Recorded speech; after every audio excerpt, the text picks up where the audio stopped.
Praise to lord. నేటి దేవుని మాట, నీ యొద్దకు వచ్చి నిన్ను ఆశీర్వదించేదను.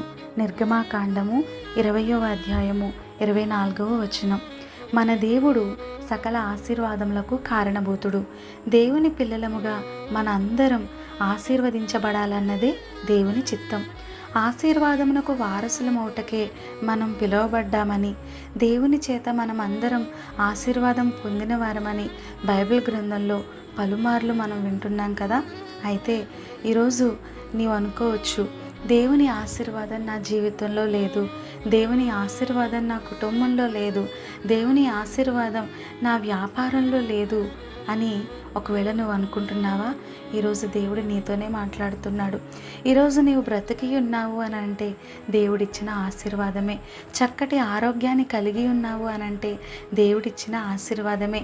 మంచి ఆహారాన్ని భుజిస్తున్నావు అని అంటే దేవుడిచ్చిన ఆశీర్వాదమే. చక్కటి నివాస యోగ్యమైనటువంటి ఇంటిని కలిగి ఉన్నావు అంటే అది దేవుడిచ్చిన ఆశీర్వాదమే కదా. అయినప్పటికీ కూడా నీ జీవితంలో సంతోషం లేదా? నీ జీవితంలో నెమ్మది లేదా? నీ జీవితంలో సమాధానం లేదా? ఈరోజు దేవుడు నీతో మాట్లాడుతున్నాడు. దేవుని వాక్యం సెలవిస్తుంది కదా, దేవుని యొద్దకు రండి, అప్పుడు ఆయన మీ యొద్దకు వచ్చును అని. దేవుని యొద్దకు వచ్చి ఎన్ని దినములు అవుతుంది? ఆయనను సందర్శించి ఆయనతో సంభాషించి ఎన్ని నెలలు అవుతుంది? దేవునితో సహవాసం చేసి ఆయన మందిరమునకు వచ్చి ఎన్ని సంవత్సరములు అవుతుంది? ఒక్కసారి నీ ఆత్మను పరిశీలన చేసుకో.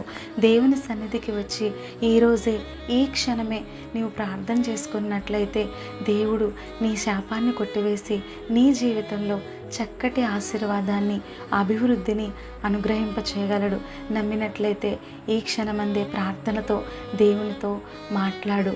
దేవుడు నీకు అట్టి కృప, ధన్యత అనుగ్రహింపచేసి సంపూర్ణ ఆశీర్వాదములతో, పర సంబంధమైనటువంటి దీవెనలతో నిన్ను నింపునుగాక.